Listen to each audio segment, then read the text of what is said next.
I gripped the steering wheel of my shiny black Rolls Royce, feeling my knuckles turn white. My heart was racing, but not with fear. This was the moment I had been waiting for. I drove up the driveway of my daughter Tonia's big Florida house, the one where she had planned her little intervention to humiliate me. I could see her through the windows, trying to act all concerned while secretly smiling, thinking she had outsmarted me. I let the engine purr as I pulled up in front of the crowd. Friends, neighbors, family, all of them staring at me. I let my eyes roam over them, enjoying the way their jaws dropped.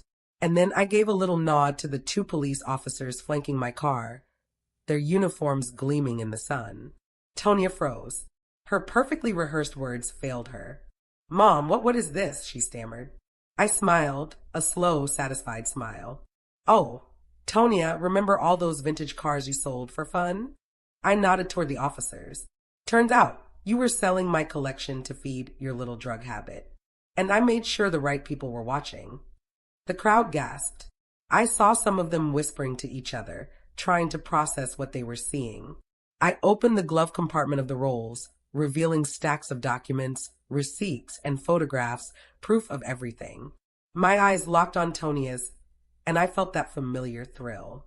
The moment of truth had arrived. And then it happened. A loud crash came from the back of the house, shattering the tense silence. My stomach lurched. Something had fallen, something dangerous. The chandelier. Tonia screamed, pointing at me. You, this is crazy." I stayed calm, gripping the wheel of the car.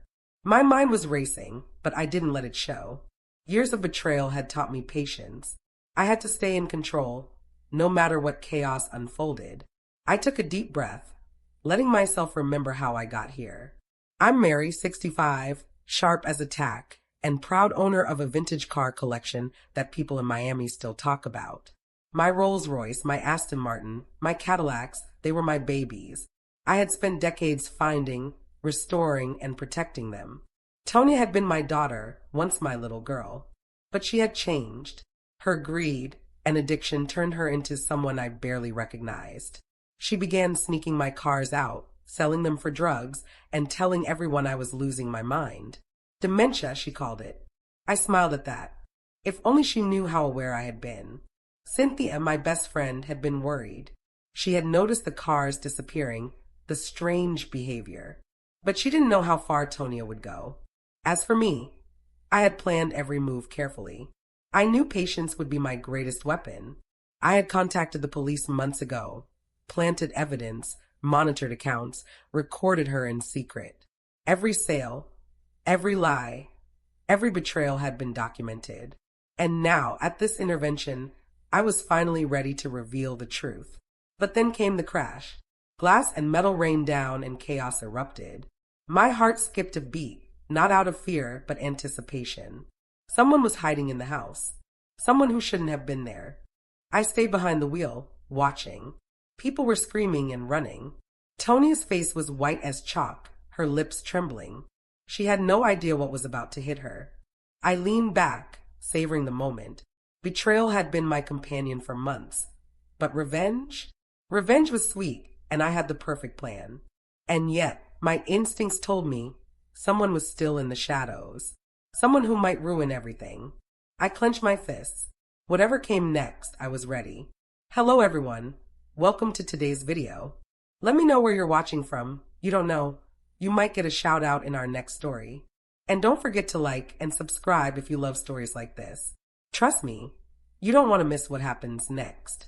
The sound of shattering glass echoed in my ears as I sat behind the wheel, my heart pounding but my mind calm. I could see the fear in Tonia's eyes as she stumbled backward, tripping over the couch. Some guests screamed, others froze in shock, and a few ran for the door. The chandelier lay in ruins, its crystals scattered across the floor like diamonds spilled by accident. I stepped out of the car, letting the officers lead the way. Every step I took was measured, deliberate. Tonia tried to regain her composure, her voice rising in panic. "Mom, this isn't funny. You're scaring everyone." I smiled at her. "Oh, Tonia, the joke's on you." The officers started securing the room, helping the guests to safety and clearing the broken glass. My mind drifted back a few months, remembering how everything started to unravel. I had noticed small things first: missing car keys, strange receipts, odd phone calls. Tonya had grown secretive, defensive whenever I asked questions. She told me I was imagining things, that my memory wasn't as sharp as it used to be. I had to pretend to be confused, to let her lower her guard. That was the hardest part.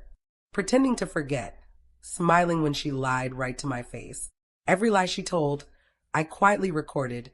Every suspicious transaction I traced. It hurt more than anything else, the betrayal of a daughter. I had loved her so much, trusted her completely. Watching her turn into someone who would steal from me, manipulate our family, and put herself above everyone else, it felt like a knife twisting in my heart. But I refused to let bitterness take over. I learned long ago that revenge was not about rage. It was about precision, patience, and letting justice unfold. For weeks, I had carefully coordinated with the police. They had been investigating Tonya and her friends, following leads, gathering evidence. And I had played the perfect bait, letting Tonya believe she could get away with it. Each sale of a car, each lie she told about me was documented. I had every detail stored away safely in my home office. After the chaos of the chandelier, I guided the officers inside. They were professionals, calm but alert, scanning the room for anything suspicious. Tonya tried to hide behind the guests, her face pale. I noticed Tony, one of her so-called friends, lingering near the kitchen. He froze when he saw me, like he realized his time of hiding was over. "Where's Cynthia?" I asked quietly, keeping my eyes on Tonya. My friend had been at the house earlier, helping me plan discreetly. Cynthia had a way of making sure no one suspected we were onto them. She went home," Tonya muttered, her voice shaking. Lies spilled from her mouth like water from a broken faucet. I kept my expression calm, letting her panic build. That was the first step. Let her think she was still in control. Let her believe she could manipulate everyone into thinking I was the crazy one. As the officers began asking questions, I noticed Igor, one of Tonya's accomplices, slipping toward the back door. I caught the movement out of the corner of my eye. My blood ran cold. I knew immediately that someone had been helping Tonya from the shadows, someone clever enough to avoid months of police surveillance. I didn't panic. I never panic. I stepped closer to the door and blocked his escape. Igor froze, realizing he had been caught. My pulse quickened, not from fear, but from the thrill of control. Then it happened. A loud, menacing crash came from the garage. I felt it in my chest like a punch. The heavy door slammed against the wall, splintering the frame. Cars, the remaining pieces of my collection, were at risk. The sound echoed through the house, making everyone jump again. I turned to the officers. "Did anyone check the garage?" I asked, my voice steady, but every muscle in my body tense. "No, ma'am," one of them replied. We were focused on the living room. Tony's face twisted in fear and anger. "Mom, you're insane. You've ruined everything." I ignored her, my attention fixed on the garage. Someone had been there, someone trying to sabotage me and steal what little remained of my collection. My mind raced. This was bigger than I thought. Tonya had been clever, but now, with the chandelier crash and the garage incident, she had crossed a line that couldn't be ignored. I clenched my fists. Patience, I reminded myself. Precision. Justice. I had played the long game, and now it was unfolding exactly as I had planned. But the crash had revealed something terrifying. Someone in the garage wasn't alone. I could hear footsteps, fast, deliberate. Whoever it was, they weren't just Tonya. This was someone else, someone who had been working behind the scenes all along. My mind raced. I needed to act, but carefully. One wrong move could ruin everything, and I couldn't let that happen. Not now. Not after all I had endured. The officers tensed, and I felt the weight of the moment. The house was silent except for the creaking garage door, the distant sound of traffic outside, and the pounding of my own heart. I took a deep breath, ready for the next move. Whoever was in that garage, they were about to meet me, and I would not back down. I could hear the footsteps in the garage, slow at first, then faster, more deliberate. Whoever it was, They were trying to figure out what to do next. My heart beat steadily. I had been through too much in my life to let panic control me now. I was 65, yes, but I was sharp. I had survived betrayal, heartbreak, and greed, and I had learned how to turn those moments into strength. I motioned to the officers to stay behind me. Careful, I whispered. Someone's in there. Tonia's eyes darted between me and the garage, her bravado fading. She was good at pretending, but fear was catching up to her. I could see it in her hands trembling, the way her smile faltered.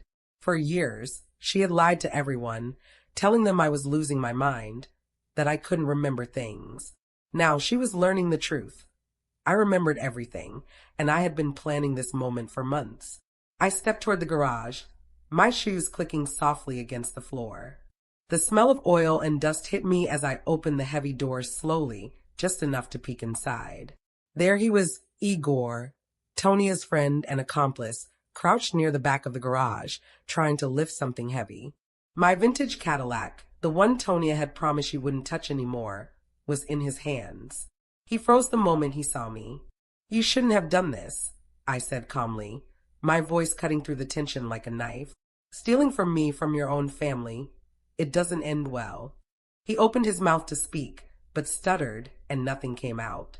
I could see the sweat forming on his brow, the fear creeping into his eyes. I had him exactly where I wanted him. Meanwhile, the officers were moving in quietly, surrounding him. Tonia's mouth opened and closed like a fish out of water. "Mom, wait. You can't. We can fix this." I shook my head slowly. "No, Tonia. Some things can't be fixed." After weeks of planning, I had finally orchestrated the perfect moment. I had let Tonia believe she could get away with stealing, lying, and manipulating everyone. But the crash, the chaos, the garage confrontation, it was all part of my plan. Everything was coming together. Earlier that week, I had spent hours going through old photos, receipts, and emails. I remember the first time I bought that Rolls Royce, back when Tonia was only 7 years old.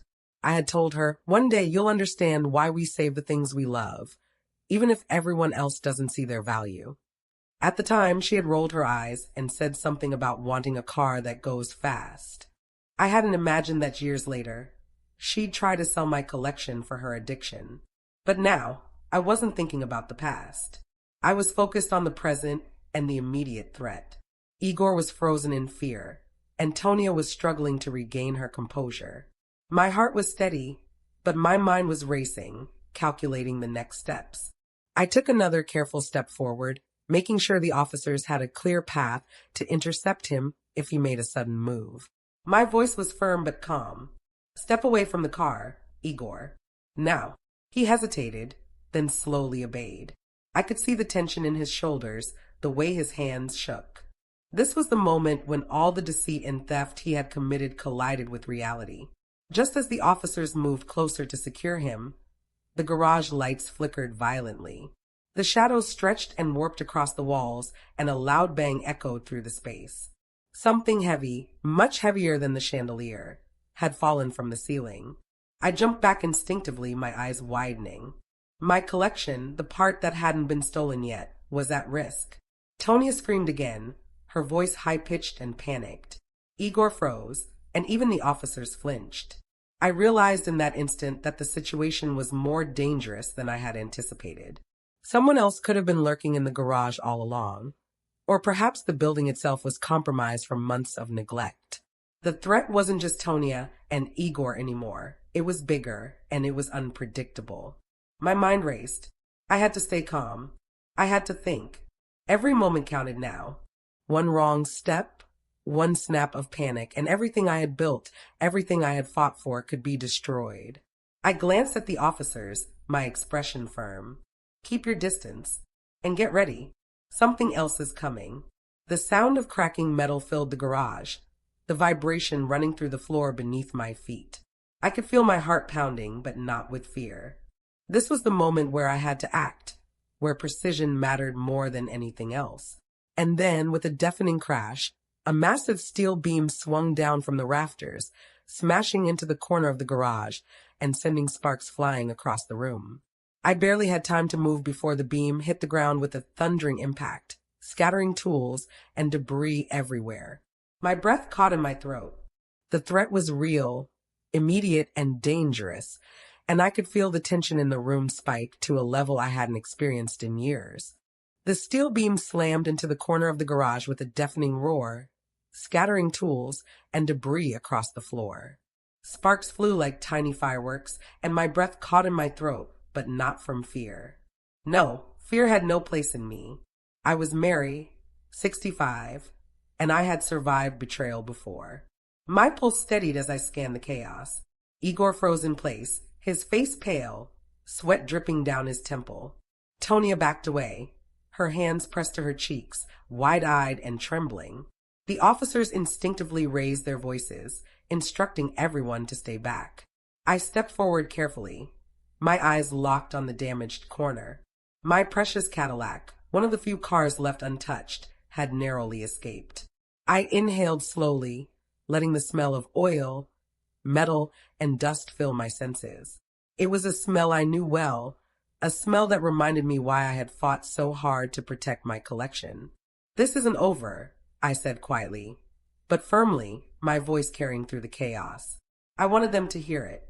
I wanted Tonia and Igor to feel the weight of it. "You've underestimated me for too long."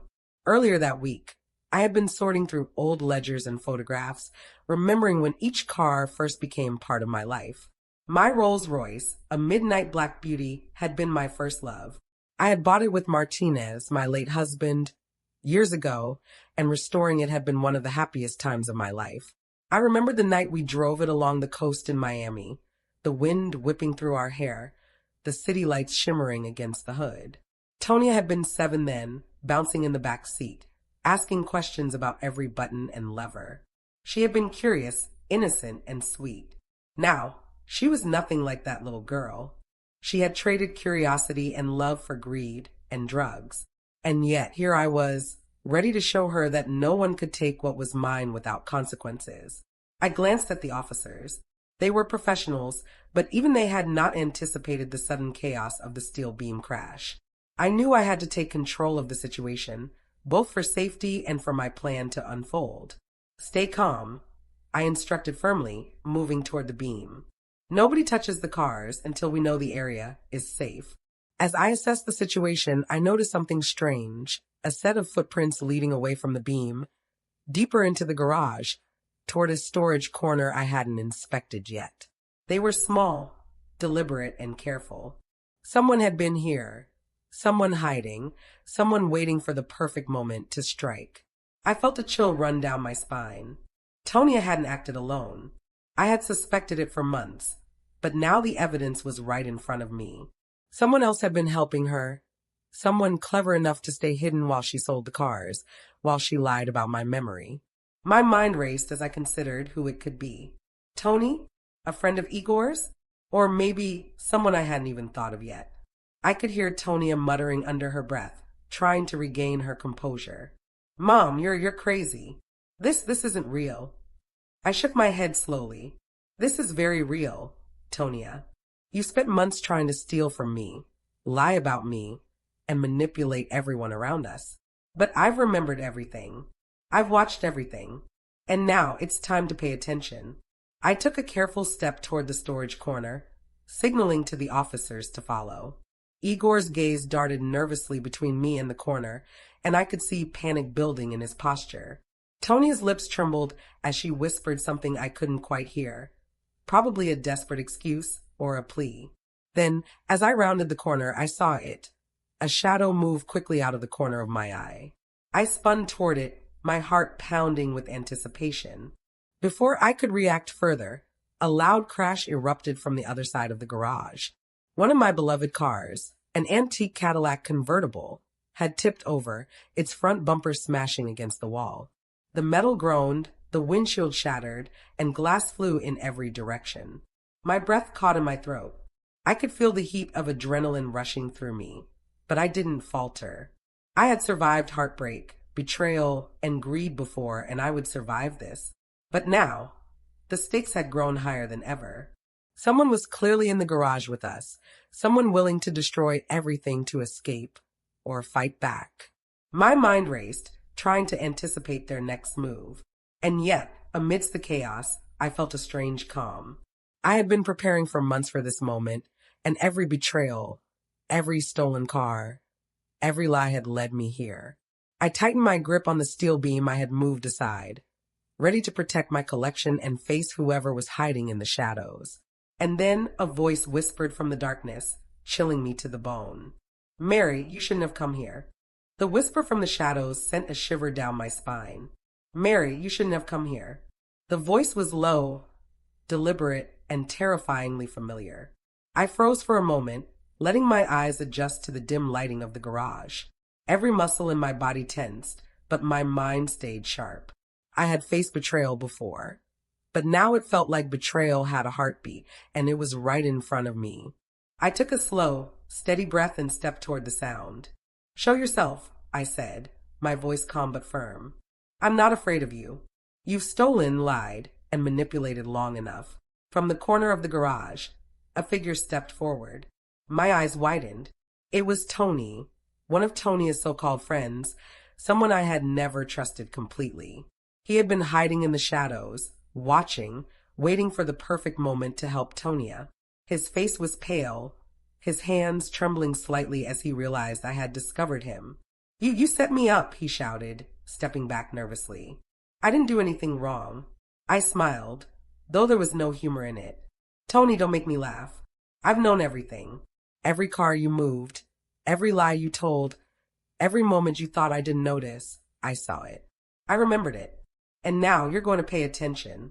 Tonia whimpered, stepping closer to Tony as if seeking protection. "Mom, please don't." I shook my head. Her pleas didn't matter anymore.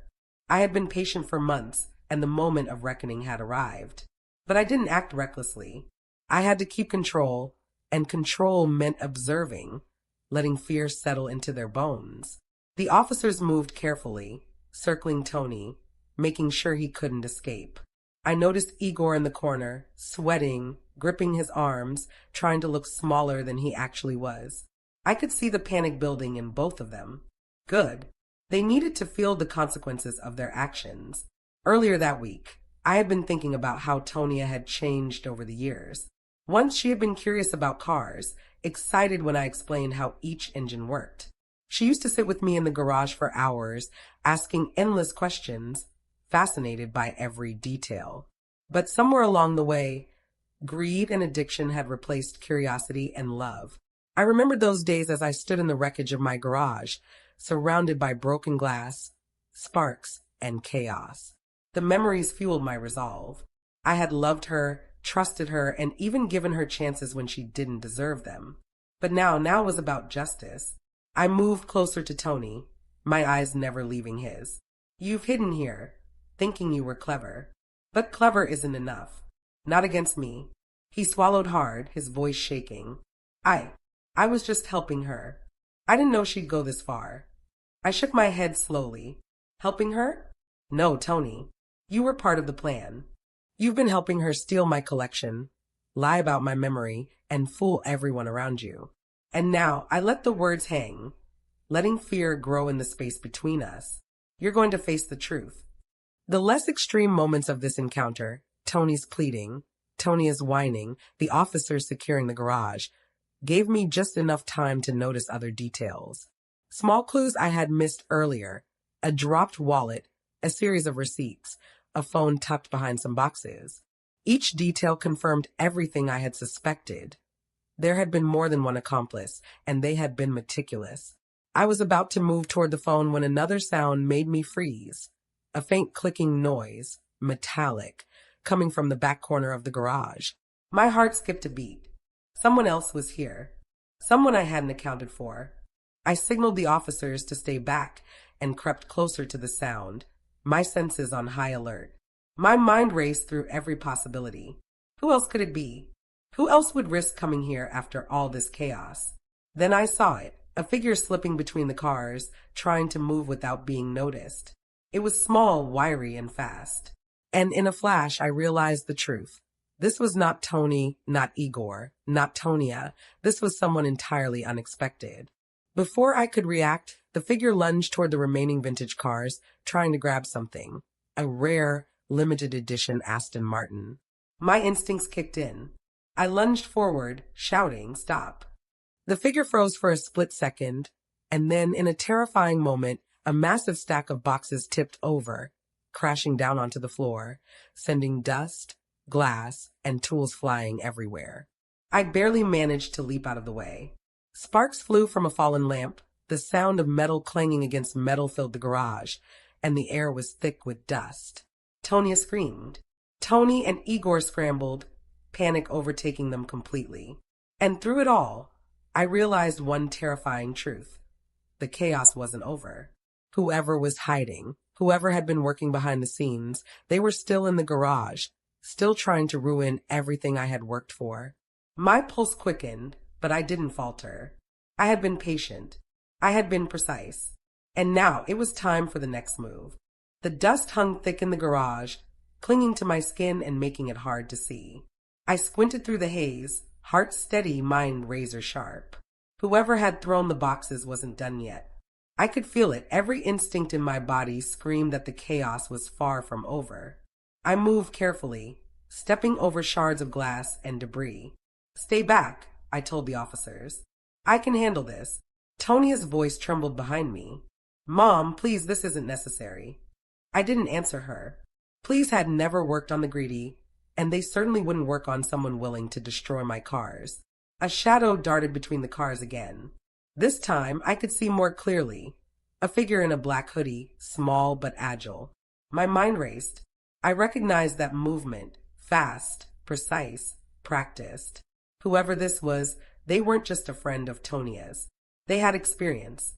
I tightened my grip on the edge of a car door and advanced slowly. "I know you're there," I said. "There's nowhere to hide. Come out now." The figure hesitated, then bolted toward the back door. I lunged, reaching just in time to grab the sleeve of the hoodie. The person twisted violently, trying to break free. Sparks flew as their hands scraped metal, and I held on, refusing to let go. The hoodie's hood fell back, and my heart stopped. It was Cynthia. My lifelong friend, someone I had trusted. But her face was cold, almost unrecognizable, and her eyes darted around like a trapped animal.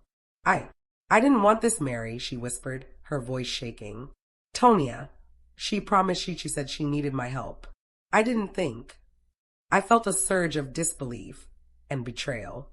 "Cynthia? Why?" I whispered, my voice barely audible over the chaos. "Why help her?" She flinched at my tone, guilt written all over her face. I didn't know what else to do. She said if I didn't help, she'd ruin everything for you. I took a deep breath, letting the anger ebb slightly. Even now, I felt the pull of empathy.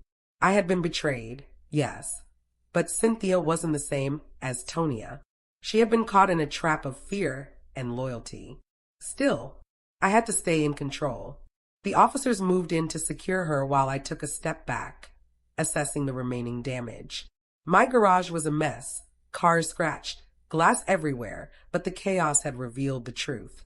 All of Tonia's accomplices were now exposed, and I had the upper hand. Tonya slumped against the wall, her bravado completely gone.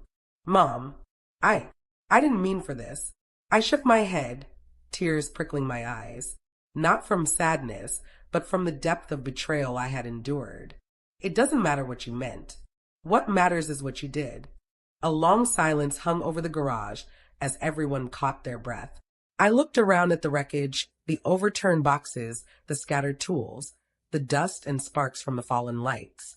And for the first time that day, I allowed myself a small, victorious smile. I had been patient, precise, and unwavering.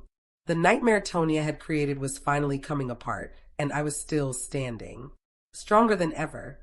And yet, I knew this wasn't the end. Not completely, but for the first time in months, I felt a sense of control returning. I stepped carefully through the wreckage of my garage, my shoes crunching against glass and metal fragments. The air still hung heavy with dust and the sharp scent of oil, but I could breathe again. The chaos had revealed the truth. Every accomplice, Every hidden hand behind Tonia's thefts had been exposed. Igor, Tony, and even Cynthia had been caught in the act, and Tonia's lies had crumbled around her like the shattered chandelier earlier. I took a deep breath and surveyed the damage.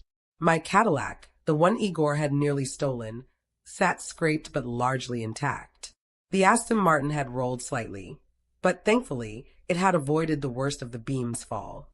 My vintage collection, my legacy, was bruised but not broken. And that fact that I had preserved what mattered filled me with a quiet pride. Tonia slumped in the corner, her face pale and slick with sweat. Her eyes darted nervously from me to the officers and back again, as if searching for some lifeline she knew didn't exist. "Mom, she began, her voice trembling. "I didn't think. You didn't think," I said, my voice low, calm, but sharp enough to cut through the tension. "Tonia, you spent months lying about me, telling everyone I was losing my mind, selling my cars for your drug habit, and you never once considered the consequences. Do you understand what that means?" Her mouth opened, but no words came out. Instead, she sank further to the floor, curling her arms around her knees. I could see the weight of guilt and fear pressing down on her, heavy enough to buckle anyone else under its weight. But I also saw the spark of defiance she couldn't quite suppress, her old habit of thinking she could talk her way out of anything. That spark would soon be extinguished. I walked slowly around the garage, taking in the wreckage. Each broken box, each dented car, each shard of glass was a symbol of her betrayal. But the damage also told me something else. I had survived the worst. I had remained calm while chaos erupted around me. I had watched, waited, and finally caught them in the act. Cynthia was being questioned by one of the officers in a corner. She looked like a child caught in the wrong, guilt written all over her face. I didn't mean to hurt anyone, Mary," she whispered, her voice trembling. I didn't know what else to do." I shook my head, feeling the tension in my chest. "Cynthia, you allowed fear to control you. You allowed loyalty to Tonia to make you complicit. But this isn't just about you. It's about the consequences. You have a choice now. Help us clean up this mess, and maybe you can make things right." Her eyes welled with tears, and I could see her nodding hesitantly. She was scared, but she was willing to cooperate. That was a small relief in a day filled with chaos. I turned back to Tonia. "You need to tell the truth," I said quietly. "Every lie. Every car sold. Every time you told people I was losing my mind. Everything. Right now." She swallowed hard, her voice shaking. I sold some of the cars. I needed money for drugs. I thought you wouldn't notice." I could feel my heart tighten, the old ache of betrayal rising up.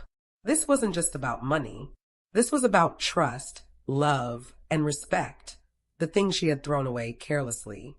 "Tonia," I said softly, though my voice carried the weight of my pain, "you didn't just steal cars. You tried to steal a lifetime of memories, of hard work, of things I loved. And for what? Temporary highs? Temporary satisfaction." She looked down, unable to meet my gaze. For a moment, I felt a flicker of sympathy, buried deep beneath the anger and disappointment. I had once been where she was, lost, making mistakes, thinking the world would forgive me if I whispered the right lies. But unlike her, I had learned to face my mistakes and take responsibility. I moved toward the officers, gesturing to secure the garage and document the wreckage. "We need to catalog everything," I said. "Every car, every box, every tool. I want a full record before we move anything." As the officers began photographing and taking notes, I took a step back and let my mind wander to the earlier days when Tonia had been a little girl, curious and bright-eyed, asking endless questions about the cars. Those memories were bittersweet now. I had loved her deeply, and it hurt to see the daughter I raised become someone capable of this level of deception. But life had taught me something crucial. Betrayal, as painful as it is, can be transformed into strength. I had spent decades building my collection, nurturing my passions, and learning patience. That patience had led me here. That patience had allowed me to catch every lie, every theft, every act of manipulation. The officers moved efficiently, but I could feel the tension in the air. Something about the day felt unfinished, like the final act of a long, painful play had yet to unfold. I glanced at Tonia, who was still slumped against the wall, and then at Cynthia, trembling in the corner. Both of them were scared, but neither had yet fully grasped the magnitude of what was happening. I knew I had to act carefully. I couldn't let my anger blind me. Precision had been my ally all along, and I needed it now more than ever. I walked toward the remaining cars, inspecting each one for damage. Most had survived the chaos relatively intact, but a few bore scratches or dents.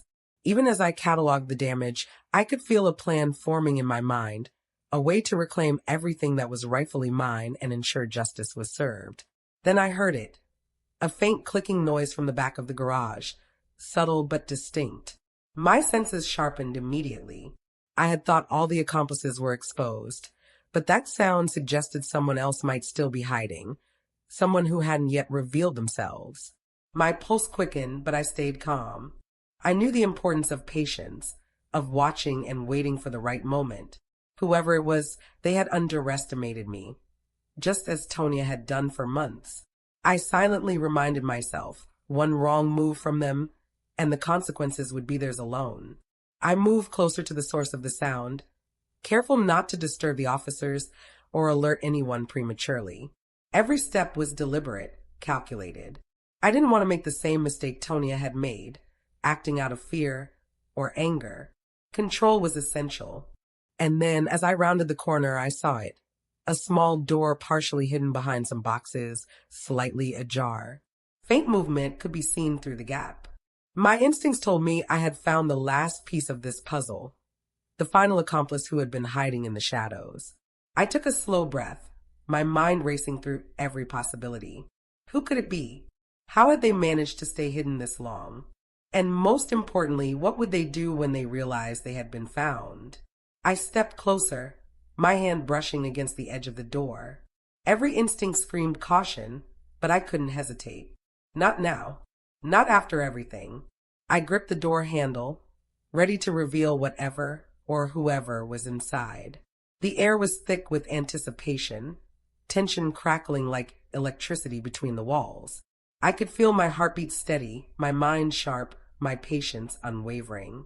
I pulled the door open slowly, and what I saw made my blood run cold.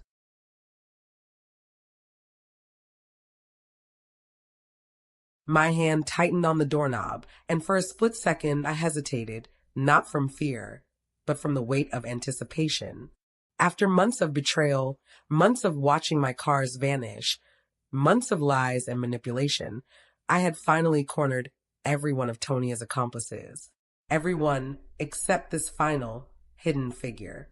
I pushed the door open slowly, careful not to startle whoever or whatever was hiding. A small puff of dust drifted into the garage, catching the late afternoon sunlight that spilled through the windows. And then I saw her. It was Cynthia. Or no, not my Cynthia. This was someone else. Younger, wiry, sharp-eyed. Her clothes were dark, blending almost seamlessly with the shadows. She froze, eyes wide, staring at me like a cornered animal. I stepped forward, the officers behind me tensing, ready to act if things turned violent. "Who are you?" I demanded, my voice low, controlled. "Why are you here?" She swallowed hard, and her voice trembled. She faltered, unable to form a complete sentence. Her fear was palpable, but I could sense more beneath it. This wasn't just a frightened accomplice. This was someone used to being smart, someone who had calculated her moves carefully. "Your presence here tells me everything I need to know," I said, my gaze steady, unflinching. "You've been helping Tonia. You've been moving the cars, hiding evidence, keeping secrets. And now, I let the pause hang in the air. You're trapped." Her eyes flicked toward the other officers, and then back to me. "I didn't mean to hurt anyone. I just needed the money. Tonia said she promised she'd pay me. I didn't know she'd go this far." I felt a pang of empathy, brief, fleeting, but it was quickly replaced by resolve. Money doesn't justify betrayal. Not when it comes at the cost of trust, family, and love. You've made choices, and now you'll face the consequences. She bit her lip, tears welling in her eyes. I could see her shaking slightly, and it struck me how fear could bend even the cleverest minds. But there was no room for mercy right now. Not until everything had been restored, not until justice had been served. I gestured to the officers. Take her into custody, secure the area, and make sure nothing else is missing. Not one item. As they moved in, the girl tried to resist, but the officers were strong, trained, and calm. She didn't stand a chance. I watched as she was escorted out of the garage, her face a mixture of defiance and despair. Then my attention shifted back to the garage. The wreckage told the story of chaos and betrayal. The overturned boxes, the scratched and dented cars, the broken glass, and shattered lights. It would take days to repair the damage, but for the first time in months, I felt like I was in control again. I had survived the storm. I turned to Tonia, who was still sitting against the wall, curled up and pale. Get up, I said quietly. We need to clean this up. Every mess you've made, every lie you've told, it has to be fixed. She looked at me, tears streaming down her cheeks. Mom, I'm sorry. I didn't mean for it to get this bad. I didn't know you'd. I shook my head slowly. It's too late for excuses, Tonia. What matters now is that we make things right. And you have a lot to answer for. Over the next few hours, we began cataloging the cars, inspecting each for damage. I ran my hands over the smooth curves of my Rolls-Royce, checking for scratches. The Cadillac needed some repair, but nothing beyond what could be fixed with patience and skill. Each car had a story, a memory, and I vowed that no one, not Tonia, not her friends, not anyone, would take that away from me again. As the officers worked, I reflected on everything that had led to this moment. Months of subtle betrayal, lies whispered in my absence, manipulation thinly veiled as concern. I remembered the evenings I spent alone in my garage, polishing each car, carefully documenting every transaction Tonia made, recording every suspicious conversation. And now all that patience had paid off. I could see it in Tonia's eyes, the first glimmer of understanding. She realized that her actions had consequences, that her lies were no longer a shield, and that her mother, the woman she had underestimated, was stronger than she had ever imagined. Cynthia, my true friend, had been caught in the chaos, but she had also helped reveal the hidden accomplice. I forgave her silently. Her fear had been exploited, but she hadn't intended real harm. It reminded me that people could make mistakes without being irredeemable. By evening, the garage was still a mess, but order was slowly returning.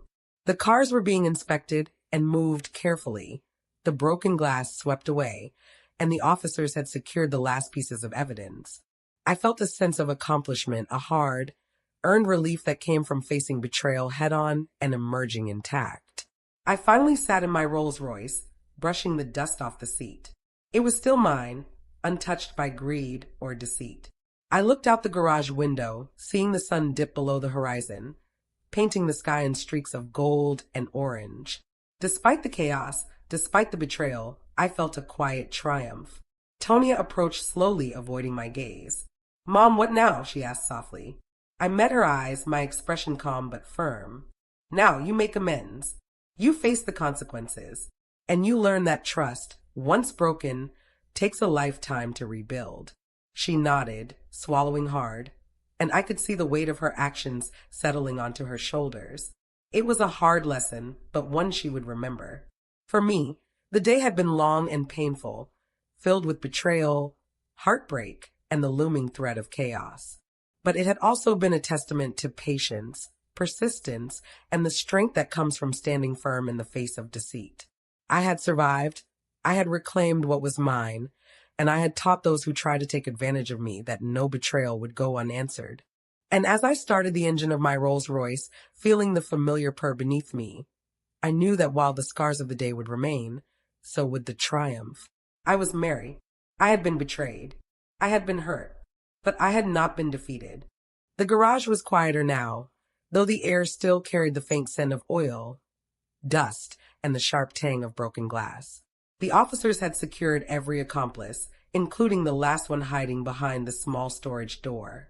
I had taken a deep breath and stepped back, letting the reality of the day sink in. Months of careful planning, quiet observation, and patient waiting had finally brought the truth to light. Tony remained seated against the wall, her knees drawn to her chest, eyes red from crying, and shoulders shaking with the weight of her guilt. I walked slowly toward her, my heels clicking softly against the concrete floor. Each step was deliberate, calm, and precise, exactly how I had lived my life when faced with chaos. "Tonia," I said quietly, though my voice carried authority, "look at me." She lifted her head, reluctantly meeting my gaze. For a moment, I could see the old girl I had once raised, curious, mischievous, loving, but it was buried beneath layers of greed and recklessness. The daughter I knew was still there somewhere, but she had been lost in the shadows Tonia had chosen for herself. "I want you to understand something," I continued, kneeling slightly to meet her eye level. "What you did wasn't just about taking things. It was about trust, love, and respect. Every lie you told, every car you sold, every time you said I was losing my mind, it broke all of that." She swallowed hard, voice trembling. "Mom, I didn't think. I didn't think you'd. I knew." I interrupted gently but firmly. "I saw everything. I heard everything. And I let you think I didn't notice. I let you act, believing you were untouchable, thinking you could manipulate everyone. And now the truth is out. You see the consequences, don't you?" Tears streamed down her face as she nodded. I understand now. I'm so sorry, Mom." I felt a flicker of something I hadn't expected, empathy. Even after everything, she was my daughter. And the fact that she finally recognized her mistakes, if only a little, was something I had to acknowledge. But forgiveness didn't mean there would be no consequences. She had to learn the weight of her actions. I turned to the officers. "Help her up," I instructed. "She needs to understand the severity of this. She needs to face the results of her choices." As they guided her to her feet, I moved through the garage, checking each car carefully. My Rolls-Royce, the Cadillac, the Aston Martin, and the rest of my collection had survived the chaos, though a few bore scratches and minor dents from the collisions and fallen debris. I ran my hands over the smooth surfaces, feeling the familiar purr beneath my fingers. My cars weren't just possessions, they were memories, pieces of my life, reminders of the years I had spent nurturing and protecting them. I paused at the Rolls-Royce, looking out through the windshield at the fading light of the day. It struck me how fragile trust could be, and yet how resilient life could be in the face of betrayal. I had survived months of deception, heartbreak, and greed. I had maintained patience when anger could have taken over. And now, after all that waiting, I was reclaiming control over everything that mattered. Over the next few hours, the garage slowly returned to order.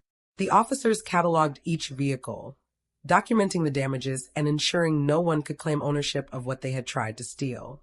Igor, Tony, and the hidden accomplice were being processed by the authorities, their panic and fear a stark contrast to my calm composure. Cynthia had stayed close, apologizing quietly, assisting when asked, her loyalty and fear evident in every movement. I finally approached Tonia, who stood quietly, trembling slightly. "We need to talk about the collection," I said.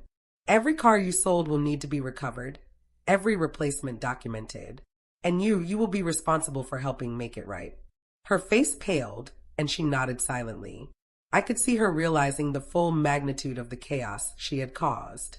She had underestimated not only me, but also the strength of consequence. "You'll cooperate fully," I continued. "There's no choice. Not this time." "Yes, Mom," she whispered, barely audible. I could feel a strange mixture of triumph and sadness. Triumph because justice had been served and the truth revealed. Sadness because the daughter I had once trusted so completely had strayed so far. But I had survived. And more importantly, I had remained the one in control. That evening, after the officers had left with the accomplices, I sat in the garage surrounded by my collection. The faint orange glow of sunset filtered through the windows, reflecting off the polished surfaces of the cars. I let myself breathe, appreciating the calm after the storm. Tonia approached hesitantly, her head lowered. Mom, can we fix this? She asked quietly. I looked at her, my gaze steady. We can fix some things, I said. The collection can be restored. Your mistakes, they can't be undone. But you can make amends. That's the only path forward. She nodded, tears welling again, but this time mixed with determination. For the first time, I felt a sense of hope that she might actually learn from this ordeal. I began walking her through each car, pointing out the damages, the scratches, and the dents. I explained what needed to be done to restore each one, and how meticulous the process would have to be. This isn't just about money, I said firmly. This is about care, precision, and respect. You'll learn that every action has a consequence and every choice matters. Tonia listened intently, absorbing each word, her body language shifting from fear to focus. For the first time, she seemed to understand that the world didn't bend to her whims, that her actions had weight, and that trust, once broken, needed time and effort to rebuild. I felt a quiet pride as I watched her. Not pride in what she had done, far from it, but pride in the possibility of redemption. People could change, even Tonia, even those who had strayed farthest from the path. But it would take effort, patience, and acknowledgement of wrongdoing. As night fell, the garage was finally quiet. My cars, battered but still whole, reflected the soft glow of the overhead lights. I ran my hands over the polished surfaces, feeling the familiar hum of the engines beneath my fingertips. Each vehicle held a story, a memory, a piece of my life, and I had fought to protect every one of them. I looked at Tonia, standing quietly beside me. Tomorrow, I said softly, we start fixing what's broken. Not just the cars, but the trust, the relationships, the lessons. And you'll learn that actions have consequences that cannot be escaped. She nodded, swallowing hard, and I could see her resolve strengthening. It wouldn't be easy, but it was the first step toward rebuilding what had been lost. And as I finally turned off the lights and left the garage, I felt a sense of calm and control that I hadn't felt in months. The betrayal had been painful, but it had been met with patience, precision, and justice. I had survived, I had reclaimed what was mine, and I had begun the process of teaching my daughter the true meaning of responsibility and respect.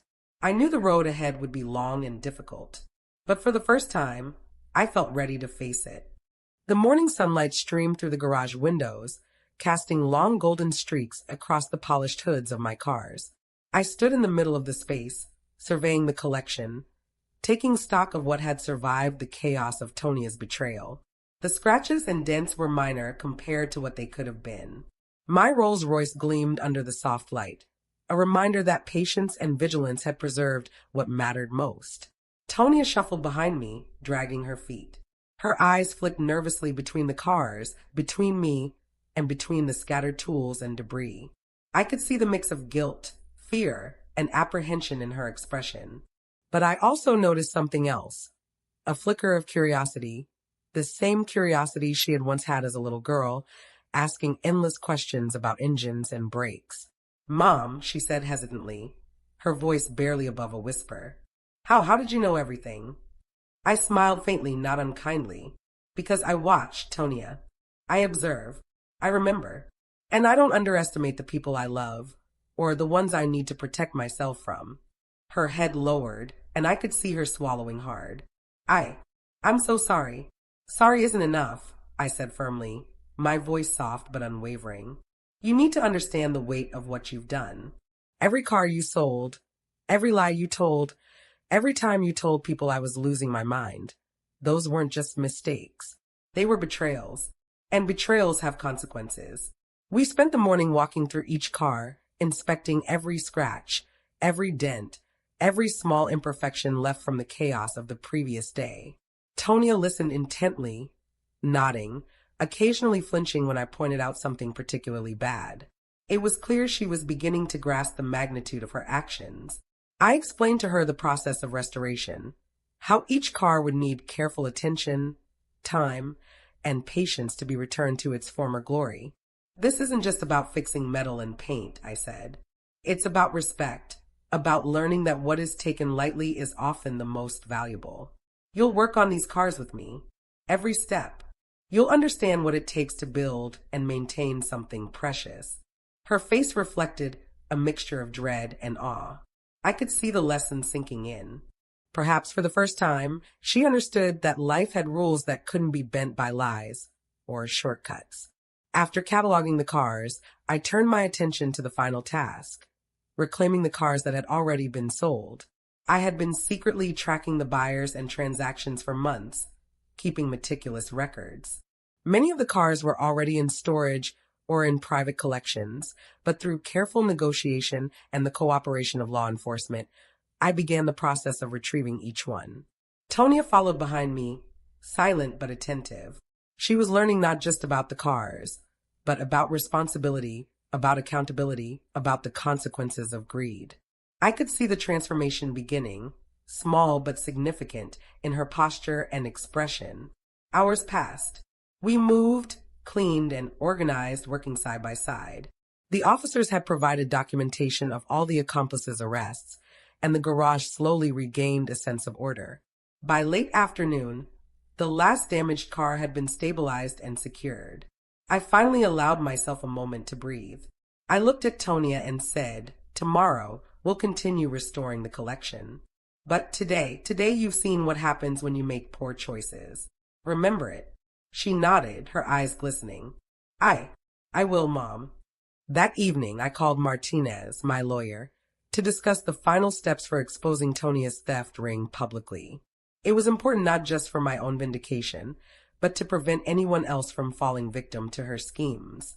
The conversation was calm and precise, every word calculated, every action methodical. Martinez agreed to coordinate with local authorities, and we drafted a plan to publicly document the thefts, the arrests, and the recovery of the collection.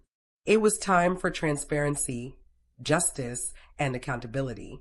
As I hung up, I glanced out the window at the fading sun. The garage, though still scarred, looked strong and resilient, just like me. Betrayal had struck, chaos had erupted, and danger had been present, but I had endured. I had reclaimed control, and I was preparing to deliver a final, undeniable statement to everyone who had doubted me. The next day, I organized the cars for full restoration. Each vehicle was carefully cleaned, polished, and moved to a secure section of the garage. Tonia followed my every instruction, her movements tentative but attentive.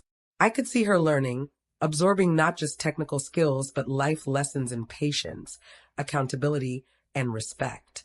"Mom," she said quietly after hours of work, I didn't realize it takes so much effort."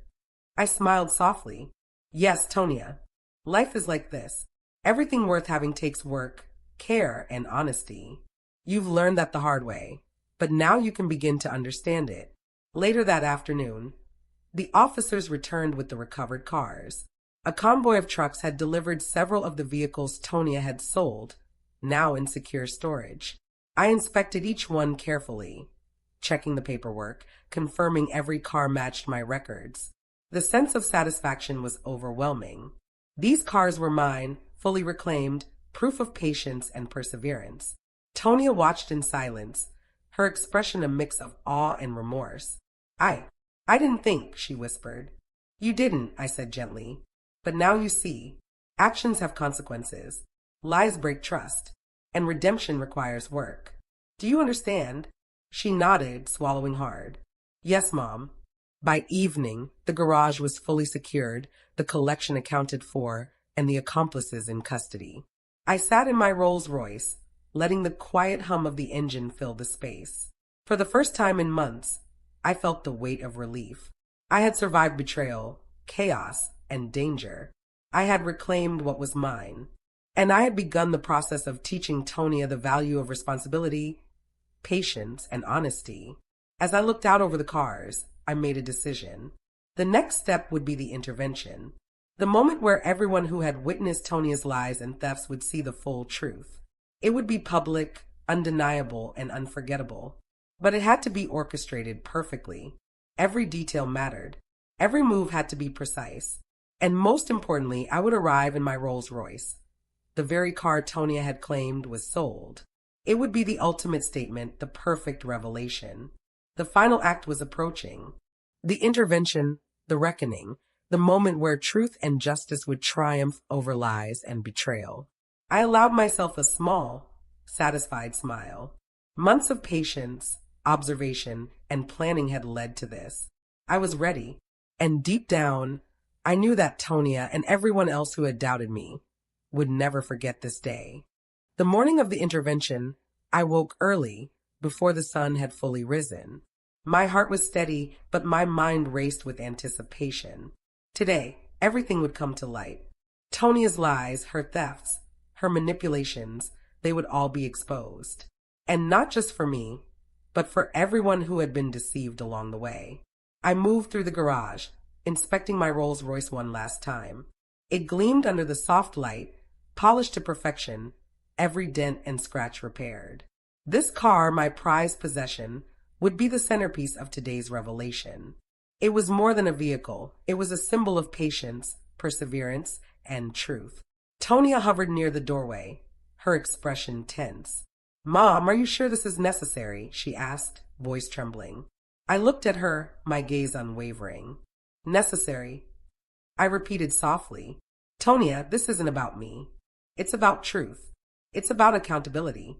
It's about showing you and everyone else what happens when lies and greed take precedence over love and trust." "Yes, it's necessary." Her shoulders slumped, and I could see the weight of realization pressing down on her. This day would change everything. I arrived at the event location, an upscale hall in Atlanta, Georgia, where Tonia's intervention was set to take place. Family members, friends, and acquaintances had gathered, their faces filled with concern, curiosity, and the faintest hint of suspicion. Tonia had orchestrated this meeting to help me, to supposedly show that I was struggling, that I had lost my mind. But now they would see the truth. As I stepped out of the Rolls Royce, polished and pristine, the crowd fell silent. The engine's hum faded, leaving a tense stillness. Eyes widened, whispers started, and Tonia's face turned pale. She recognized the car immediately, the very car she had claimed was sold months ago. I allowed a slow, deliberate smile to spread across my face. "Hello, everyone," I said, my voice calm, clear, and firm. "I know you've been told stories about me, that I was losing my mind, that I couldn't manage my affairs. But today, the truth will be revealed." The murmurs grew louder, a mix of disbelief and curiosity. I gestured toward the police officers standing discreetly behind me, now stepping forward. "These officers have been investigating a series of thefts and lies, orchestrated by someone you all thought was my daughter, Tonia." Tonia's jaw tightened, her eyes darting around the room, panic rising. "Mom, wait," she stammered, but her voice was drowned out by the unfolding spectacle. I raised my hand, silencing the room. "Yes, Tonia, you sold my cars. You lied about my memory. You told everyone I was incapable of managing my affairs, so you could cover your thefts. And now, the accomplices who helped you, Tony, Igor, Cynthia, and others, have been apprehended. Justice is being served." The gasps from the crowd were audible. Friends and family looked at Tonia with wide eyes, realizing for the first time the full extent of her betrayal. Some whispered, others shook their heads in disbelief, and a few even stepped back, unable to comprehend how such deceit had gone unnoticed for so long. I let the silence stretch for a moment, allowing the weight of the revelation to settle over everyone. Then, I motioned toward the officers again. "And here," I continued, "are the remaining pieces of the puzzle. The recovered cars, each one returned safely, thanks to careful investigation and patience. Every vehicle has been accounted for, and all evidence has been documented." The crowd's reaction was a mixture of awe and astonishment. They had come expecting a story of concern, perhaps even sympathy for Tonia. Instead, they were witnessing a mother reclaiming her life, her property, and her dignity. Tonia's face was pale, and I could see the panic growing. She had thought she had control, that her lies had shielded her.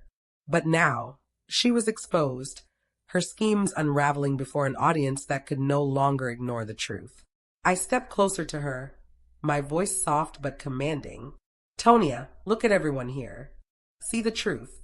Understand the consequences of your actions. You've betrayed trust, love, and family. And while you may hope for forgiveness, know that it will come only after you take responsibility and work to make amends. Tears streamed down her face, her shoulders shaking, as she finally grasped the full weight of what had been done. The intervention had turned against her, and there was no escaping it. I gestured toward the Rolls-Royce once more. And this, I said, voice strong, is a reminder. What you thought was gone forever, what you tried to steal is here, intact, restored, protected, just as patience, truth, and perseverance will always triumph over greed, deceit, and betrayal. Some members of the crowd nodded, some whispered words of admiration. A few approached to express their respect, their eyes reflecting a mixture of surprise and reverence. They had underestimated me, as Tonia had, and now they understood that strength, patience, and courage could reclaim what was lost. Tonia sank to her knees, sobbing quietly, as the weight of exposure pressed down fully. The intervention, which she had thought would secure her dominance, had become a stage for her reckoning. She was powerless in the face of truth, and there was no denying the reality any longer. The officers moved subtly, ensuring Tonia remained contained while maintaining order. The crowd watched silently, the tension thick, as they realized the magnitude of the deceit they had been unknowingly witnessing. I took a deep breath, feeling a sense of calm triumph. This was justice, not vengeance. This was truth, not spite. The months of careful planning, observation, and patience had led to this moment, a public declaration of accountability, restoration, and dignity. As the event continued, I remained composed, guiding Tonia through the first steps of acknowledging her actions publicly. I spoke to the crowd about responsibility, the importance of integrity, and the lessons we learn from betrayal. Each word was deliberate, designed not to humiliate, but to teach. Even in the midst of chaos and heartbreak, I found a measure of satisfaction. I had survived betrayal. I had reclaimed my property, my dignity, and my legacy. And now, I was turning a moment of deep pain into a lesson for everyone present, including Tonia. By the time the officers concluded their formal statements, the crowd had absorbed the truth. There was a mixture of shock, admiration, and understanding. Tonia sat quietly, realizing fully that the consequences of her actions could not be escaped. And I, Mary, stood strong, unwavering, and fully in control. As I finally returned to the Rolls-Royce, feeling the familiar purr beneath me, I glanced back at Tonia. This was the moment she would never forget, the moment truth triumphed over lies and patience over greed. And as I drove out of the hall, the crowd parting respectfully, I knew that the storm had passed. The chaos, betrayal, and heartbreak had been met with patience, courage, and precision. I had reclaimed what was mine, and justice had been served. The morning after the intervention was quiet, almost peaceful, in a way that felt foreign after months of chaos and betrayal. I sat in the garage, the sunlight streaming through the windows, glinting off the polished surfaces of my restored collection. My hands rested lightly on the hood of my Rolls-Royce, the car that had become both my symbol of triumph and my instrument of revelation. The events of the previous day still echoed in my mind, the confrontation, the exposure, the shock on Tonia's face when the truth was revealed in front of friends, family, and acquaintances. I had expected some relief, some quiet satisfaction, and there it was, but it was mixed with a deeper, reflective calm. I realized that what I had endured, months of lies, deceit, and manipulation, had taught me more than I could have imagined. Patience, observation, careful planning, and the ability to remain calm in the midst of chaos had carried me through. I had reclaimed what was mine. But beyond the cars, the money, the thefts, there was something more important. The knowledge that truth and perseverance could withstand even the deepest betrayals. Tonia appeared at the doorway, her expression tentative. She had been staying quietly at home since the intervention, avoiding the media, and avoiding the public attention that had erupted in the wake of the revelations. She looked smaller somehow, not just physically, but in the way her presence felt. The arrogance and defiance that had once defined her were replaced with a humility she had never known before. "Mom," she said softly, almost afraid to speak. I looked up at her, my expression gentle but firm. Yes, Tonia? She stepped closer, her hands clasped tightly in front of her. I just want to say, I understand now. I understand everything I did and how much I hurt you. And I want to make things right. I studied her carefully, seeing the sincerity in her eyes, mixed with the lingering guilt of her actions. Making things right isn't easy, Tonia. It will take time, effort, and humility. Words alone won't fix this. Actions will. She nodded, swallowing hard. I know, Mom, and I'm ready. I'll do whatever it takes to restore what I broke, to prove that I've changed. I felt a strange sense of relief. Not complete forgiveness, not yet, but the first step toward something better. Tonia's acknowledgement of her mistakes was genuine, and for the first time in months, I believed there was a path forward. We spent the next several hours going through the collection once more, this time with Tonia actively participating. She followed my instructions carefully, cleaning, inspecting, and cataloging each vehicle. I watched her closely, correcting small mistakes patiently, letting her take responsibility for her actions. She struggled at times, frustration evident on her face, but she persisted. Slowly, step by step, I could see the lessons taking hold. Patience, precision, care, and respect, the same values I had lived by, were beginning to imprint on her. As I polished the hood of my Rolls-Royce, I thought about the months that had led to this point. Tonia had betrayed me, sold my cars, and tried to paint me as someone incapable of managing my affairs. But I had endured. I had watched, waited, and planned. I had maintained patience, even when anger threatened to overwhelm me. And now, I was teaching the next generation the lessons I had learned the hard way. Cynthia arrived quietly, stepping into the garage with an apologetic smile. Mary, I just wanted to help however I can, she said softly. I didn't mean to hurt anyone. I've learned a lot. I nodded, acknowledging her presence. Cynthia, your mistakes were made out of fear and misplaced loyalty. But you also helped expose the last piece of this puzzle. Actions have consequences, but people can also learn and grow. That is what matters now. She smiled faintly, relief visible on her face. It was a small moment of reconciliation amidst the larger lessons being taught and learned. By afternoon, the collection was fully secured and accounted for. Every car was in its place, every piece documented and restored. The chaos of the past month seemed almost like a distant memory, though the scars remained, a reminder of betrayal and the strength required to overcome it. I called Martinez to finalize the legal documents, ensuring that Tonia and any remaining accomplices would be held accountable and that my collection would remain protected. Everything is in order, I said, a sense of satisfaction in my voice.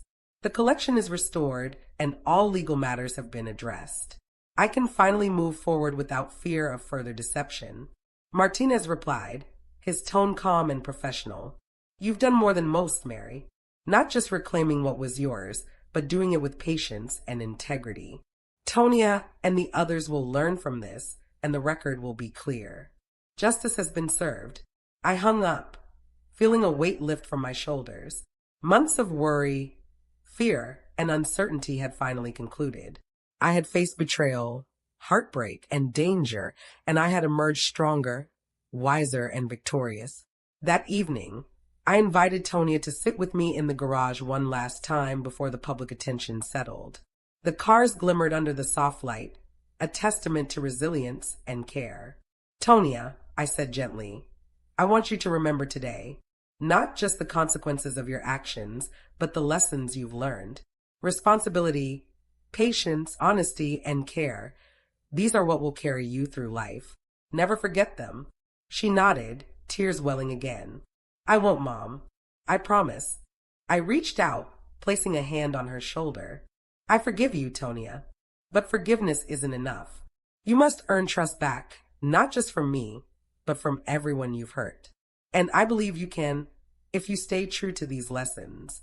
She nodded again, and I could see a sense of resolve forming in her eyes. It was a small, but powerful, step toward redemption. As night fell, I stepped outside the garage, taking a deep breath of the cool Atlanta air. The city lights twinkled in the distance, a reminder of the world beyond my home.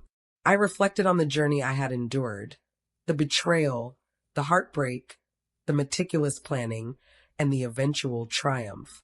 Each moment had taught me something invaluable about patience, resilience, and the power of truth. I glanced back at my garage, at my collection, at the lessons being learned by those I loved. The past months had been painful, but they had also been transformative. I had survived betrayal. I had reclaimed what was mine. And I had taught the next generation the importance of integrity, responsibility, and perseverance. For the first time in a long time, I allowed myself to feel a deep, unshakable peace. The storm had passed, the chaos resolved, and the truth fully revealed. And as I stood there, watching the city lights and feeling the cool breeze against my skin, I knew that life, though unpredictable and often cruel, could always be met with courage, patience, and integrity. I was Mary. I had been betrayed, tested, and challenged. But I had emerged not just victorious, but wiser, stronger, and ready to face whatever came next. The cars gleamed in the night, the garage stood secure, and the lessons of betrayal and redemption had been learned by all. The story, painful and heartbreaking though it had been, had reached its conclusion, not with vengeance, but with justice, perseverance, and the promise of a brighter future.